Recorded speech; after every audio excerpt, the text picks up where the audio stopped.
wabarakatuh. Selamat pagi anak-anak. Bagaimana kabarnya hari ini? Masih sehat? Masih semangat? Iya. Sebelum memasuki materi, lebih baik kita berdoa terlebih dahulu ya. Berdoa mulai. Berdoa selesai. Ya. Anak-anak, jangan lupa untuk mengisi presensi hadir yang linknya sudah Ibu kirim ke WA grup ya. Nah, anak-anak, hari ini kita akan mempelajari tema 7 peristiwa dalam kehidupan, subtema 1 peristiwa kebangsaan masa penjajahan, pembelajaran 1. Siap anak-anak? Iya. Materi kita hari ini ada pertama, peristiwa kedatangan bangsa Barat ke Indonesia. Lalu yang kedua, ulasan teks narasi sejarah. Dan selanjutnya, sifat wujud benda, ada benda padat, benda cair, dan benda gas. Ya. Anak-anak, pernahkah kalian mengalami peristiwa yang menyenangkan, yang membuat hati kalian senang, atau yang menyedihkan, yang membuat kalian itu sedih? Nah, peristiwa apa itu? Iya, semua mengalami peristiwa yang berbeda-beda ya. Nah, sekarang mari kita pelajari bersama peristiwa yang ada di sekitar kita. Peristiwa yang ada di sekitar kita termasuk bangsa Indonesia. Bangsa Indonesia pernah mengalami beberapa peristiwa sepanjang sejarahnya. Baik itu peristiwa menyenangkan maupun peristiwa yang tidak menyenangkan atau menyedihkan. Nah, contoh peristiwa yang tidak menyenangkan yang dialami bangsa Indonesia adalah peristiwa penjajahan. Ya, benar. Banyak sekali peristiwa kebangsaan yang terjadi pada masa penjajahan Indonesia. Salah satunya adalah kedatangan bangsa Eropa ke Indonesia. Negara Indonesia merupakan negara yang memiliki banyak sekali sumber daya alam. Rempah-rempah begitu melimpah di Indonesia. Hal tersebut menjadi daya tarik tersendiri bagi bangsa Eropa. Bangsa Barat kemudian berbondong-bondong datang ke Indonesia mencari rempah-rempah. Lalu tujuannya berkembang menjadi tujuan lain. Tujuan bangsa Eropa yang semula hanya mencari rempah-rempah berkembang menjadi 5 tujuan lain. Yaitu pertama, goal, adanya keinginan mencari kekayaan. Yang kedua ada gospel, keinginan menyebarkan agama. Dan yang ketiga adalah glory, keinginan mencari kejayaan. Dan keempat, adanya perkembangan ilmu dan teknologi. Contohnya adalah pertama, penemuan senjata seperti meriam, senapan, dan bubuk mesiu. Penemuan yang kedua, adanya teknologi kapal yang bisa menyeberangi samudra luas. Teknologi yang ketiga, ditemukannya kompas sebagai petunjuk arah mata angin. Dan yang keempat, adanya penemuan teori holisentris.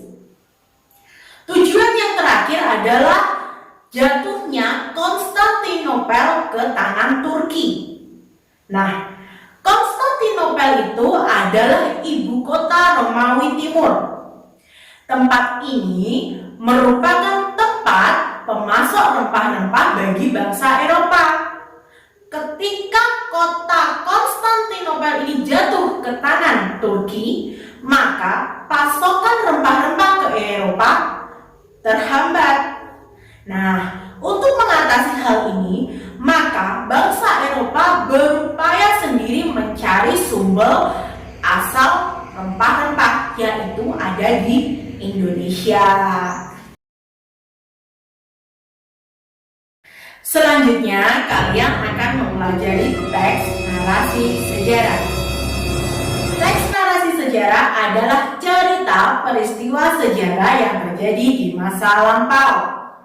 Nah, peristiwa sejarah disampaikan berdasarkan fakta yang terjadi dan disampaikan dalam bentuk narasi atau urutan cerita. Melalui teks narasi sejarah, kamu dapat mengetahui berbagai sejarah yang pernah terjadi di Indonesia maupun di negara lain. Nah, untuk mengetahui seluruh informasi peristiwa sejarah, kamu dapat mencermati dan menggali isi teks dengan berbagai cara, seperti mengulas teks. Nah, teks ulasan di sini adalah teks yang berisi sebuah ulasan atau review hasil penilaian terhadap sebuah karya. Ulasan berisi pendapatmu setelah melakukan proses penafsiran terhadap isi teks yang telah kamu baca. Mengulas sebuah karya harus disertai dengan sikap kritis. Sikap kritis di sini agar bisa memberikan paparan berisi manfaat untuk perbaikan karya yang diulas. Materi selanjutnya adalah sifat-sifat benda. Ada banyak sekali benda di sekitar kita. Benda-benda tersebut memiliki wujud yang berbeda satu dan yang lainnya. Berdasarkan wujudnya, benda dapat dikelompokkan menjadi 3 jenis, yaitu benda padat, benda cair, dan juga gas. Setiap wujud benda memiliki sifat masing-masing. Sifat dari setiap wujud benda adalah sebagai berikut. Pertama, ada sifat benda padat. Benda padat memiliki bentuk dan volume yang tetap. Bentuk benda padat tidak dipengaruhi oleh wadahnya.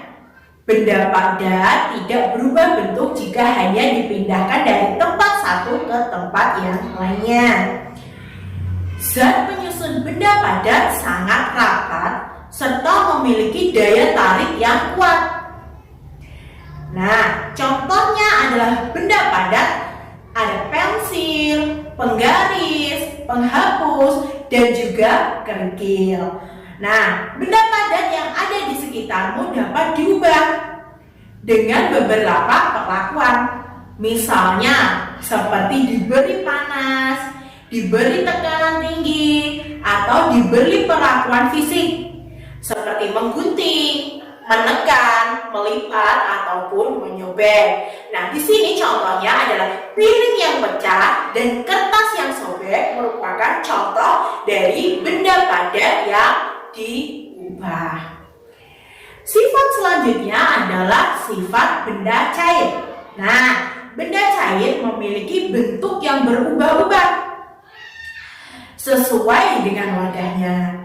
Benda cair mengalir dari tempat yang tinggi ke tempat yang rendah.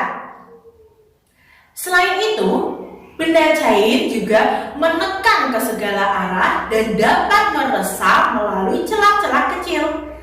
Adapun contoh benda cair adalah air, sirup, susu, dan juga minyak. Nah, sifat selanjutnya adalah benda gas. Di sini, benda gas mengisi seluruh ruangan yang ditempatinya. Saat kita meniup balon, kita memasukkan udara ke dalam balon. Semakin kuat kita meniupnya, maka semakin banyak udara yang kita masukkan ke dalam balon.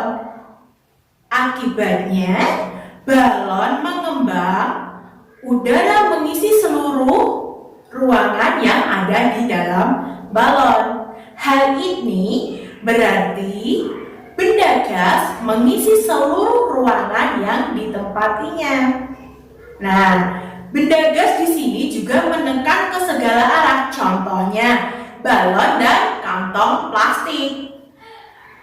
Balon dan kantong plastik mengembang ke seluruh bagian jika ditiup. Nah, hal Hal ini menunjukkan bahwa udara menekan ke segala arah benda yang ditempatinya. Benda gas yang selalu ada di sekitar kita adalah udara. Di semua tempat ada udara.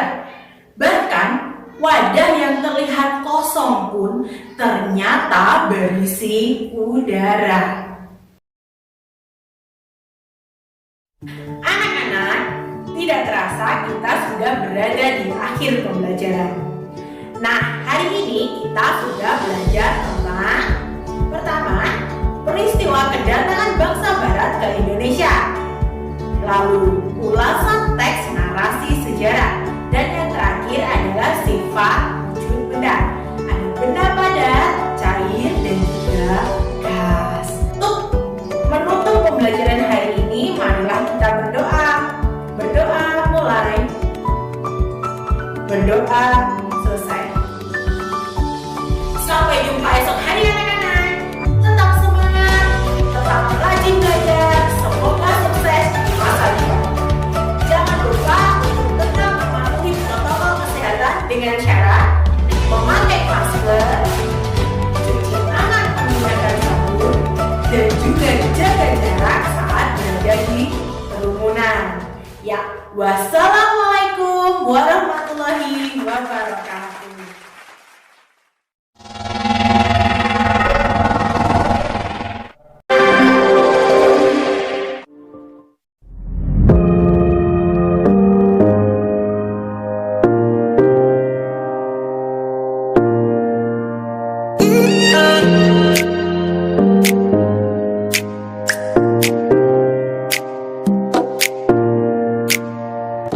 Assalamualaikum warahmatullahi wabarakatuh. Halo anak-anak, bagaimana kabarnya hari ini? Masih sehat? Masih semangat? Iya, kembali lagi bersama Ibu Intan. Hari ini kita akan belajar tema 7, peristiwa dalam kehidupan. Subtema 1, peristiwa kebangsaan dalam masa penjajahan. Pembelajaran keempat. Tujuan pembelajaran kita hari ini, pertama, memahami kondisi kehidupan masyarakat Indonesia pada masa awal pergerakan nasional. Yang kedua, mengidentifikasi peristiwa sejarah pada masa awal pergerakan nasional. Dan yang ketiga, menganalisis faktor yang membedakan suku bangsa satu dan yang lain, serta mengenali identitas dan keragaman suku bangsa teman.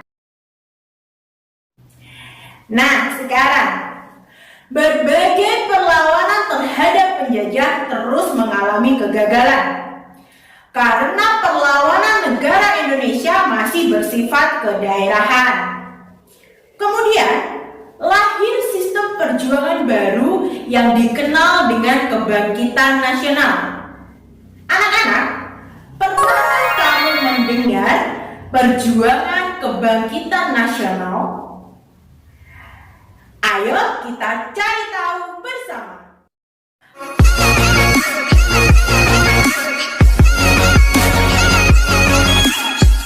Masa awal pergerakan nasional. Bangsa Indonesia mengalami penderitaan akibat penjajahan. Mulai awal abad ke-17 sampai abad ke-20. Pada masa penjajahan, bangsa Indonesia telah berusaha sekuat tenaga untuk mengusir penjajah. Bangsa Indonesia bercita-cita menjadi bangsa yang merdeka, bebas dari penjajahan. Perjuangan sebelum tahun 1908 ternyata tidak berhasil. Kegagalan tersebut disebabkan oleh beberapa hal. Beberapa hal tersebut adalah sebagai berikut. Pertama, belum adanya persatuan dan kesatuan di seluruh Nusantara. Yang kedua, perjuangan masih bersifat kedaerahan. Yang ketiga, Indonesia kalah dalam persenjataan dan teknik perang.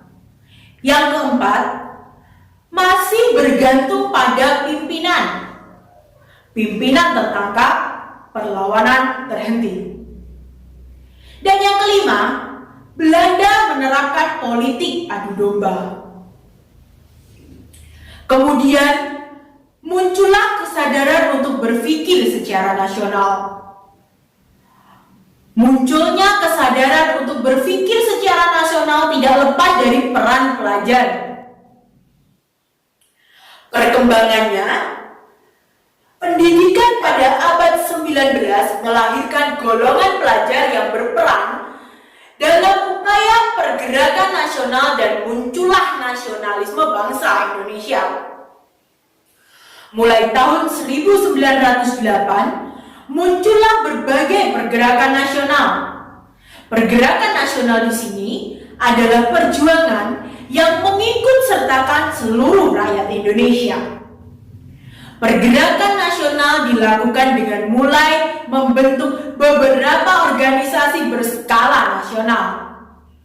Organisasi-organisasi ini memiliki cita-cita yang sama, yaitu menumbuhkan semangat persatuan dan kesatuan bangsa untuk mencapai kemerdekaan Indonesia dari penjajah.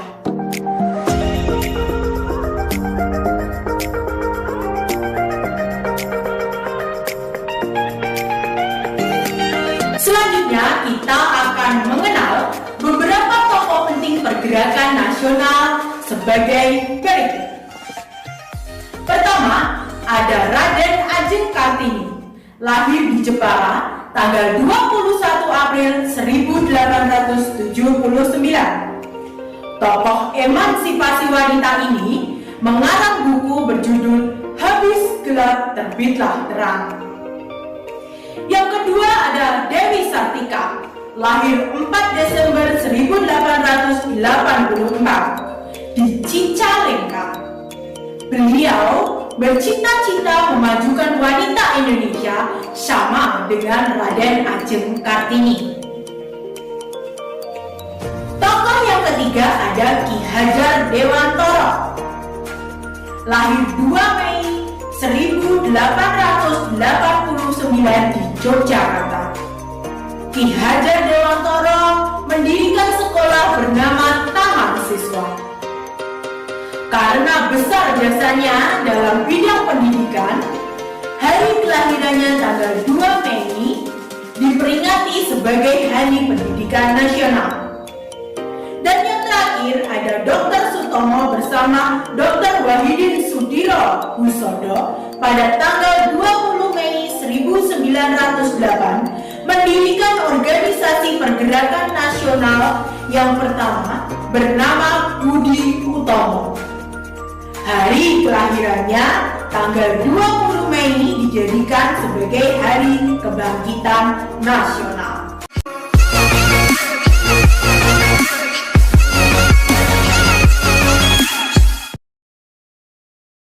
Memasuki materi selanjutnya, sejak dirintisnya organisasi yang bersifat nasional seperti Budi Utomo, pemuda juga tergugah untuk membentuk organisasi-organisasi yang memperjuangkan nasib bangsanya. Peran Sumpah Pemuda. Para pemuda yang tergabung dalam organisasi pemuda mendambakan adanya persatuan nasional di kalangan para pemuda.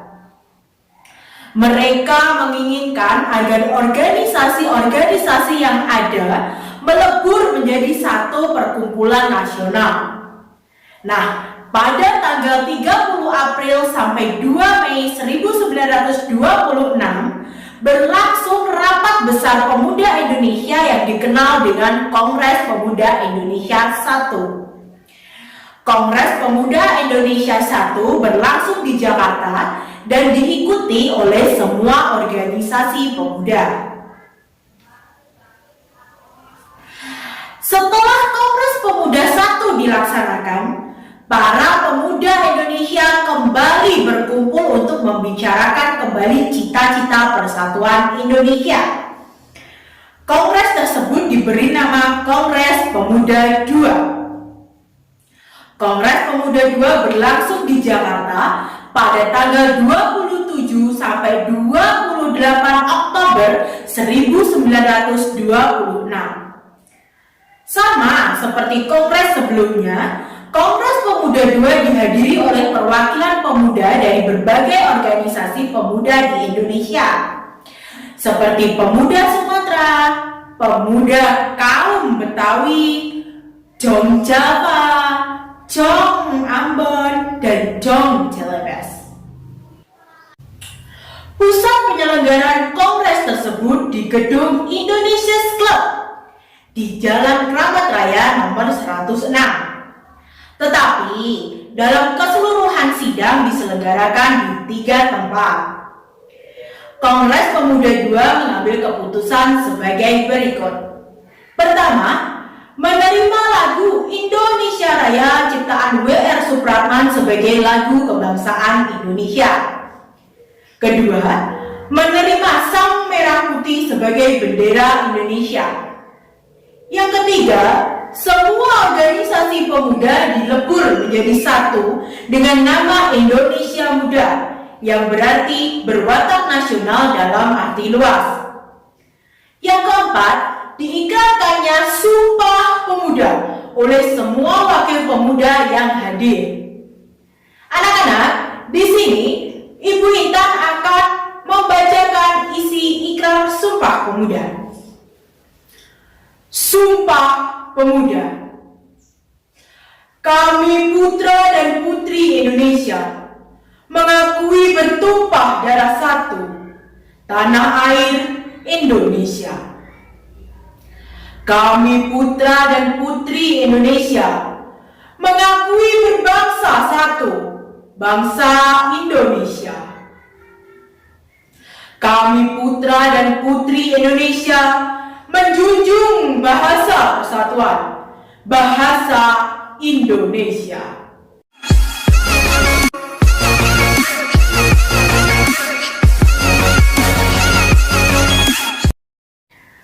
Peristiwa Sumpah Pemuda menunjukkan adanya rasa persatuan dan kesatuan di antara para pemuda yang berbeda ras, suku, golongan, dan juga agama. Kebudayaan adalah hasil cipta, rasa, dan karya manusia dalam memenuhi kebutuhannya. Setiap manusia memiliki cipta, rasa, dan karsa yang berbeda, sehingga menghasilkan keragaman budaya. Keragaman sosial dan budaya Indonesia dikategorikan menjadi berikut. Pertama, ada keragaman bahasa.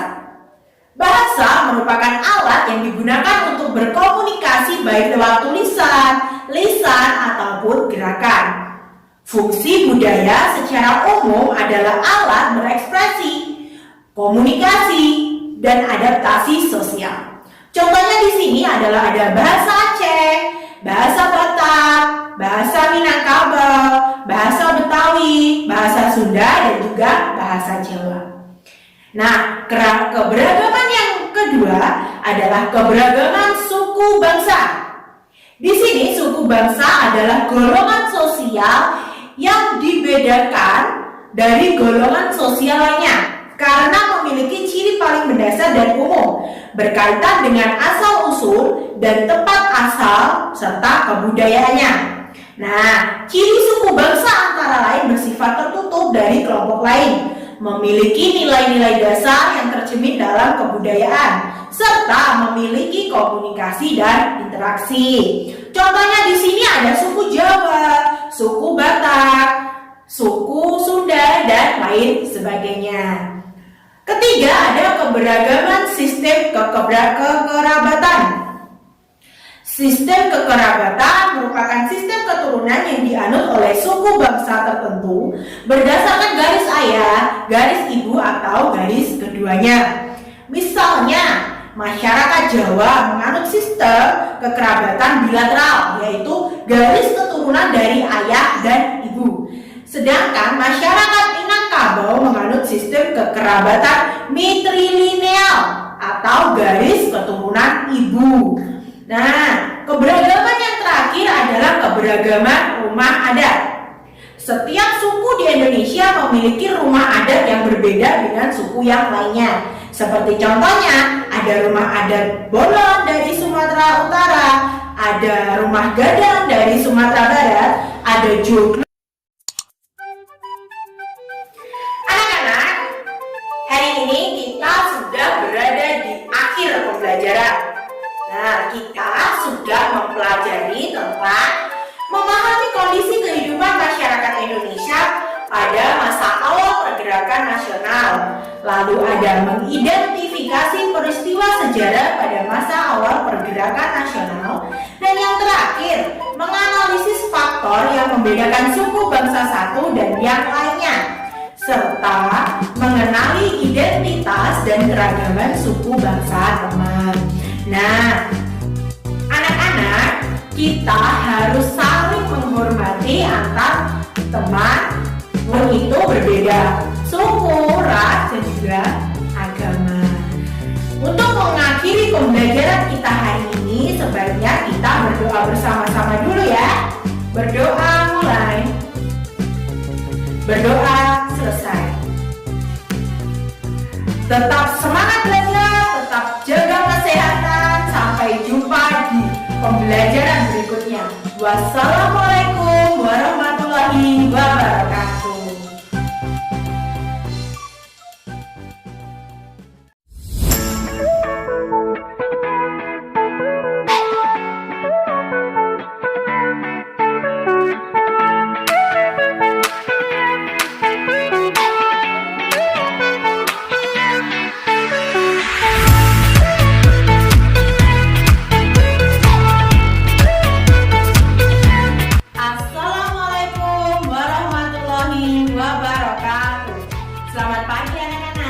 Berjumpa lagi dengan Bu Intan. Sebelum memasuki pembelajaran, ada baiknya kita berdoa dahulu ya. Berdoa mulai. Berdoa selesai. Hari ini kita akan mempelajari tema 7, peristiwa dalam kehidupan, subtema 2, peristiwa kebangsaan seputar proklamasi kemerdekaan, pembelajaran 1. Tujuan pembelajaran kita hari ini, pertama, memahami peristiwa pembacaan teks proklamasi kemerdekaan. Yang kedua, mengidentifikasi peristiwa penting seputar pembacaan teks proklamasi kemerdekaan. Dan yang ketiga, mengetahui dan memahami bahwa kalor dapat mengubah suhu udara. Nah, kita memasuki materi pertama. Memasuki materi pertama, kita akan membahas peristiwa pembacaan teks proklamasi kemerdekaan.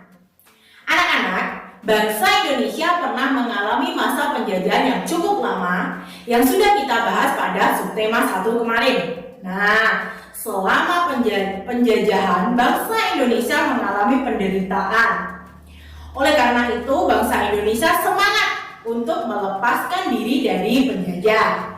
Namun, usaha untuk memperoleh kemerdekaan ternyata tidaklah mudah. Indonesia harus melalui berbagai rintangan dan peristiwa sejarah yang perlu dicatat dan menjadi pelajaran bagi bangsa Indonesia.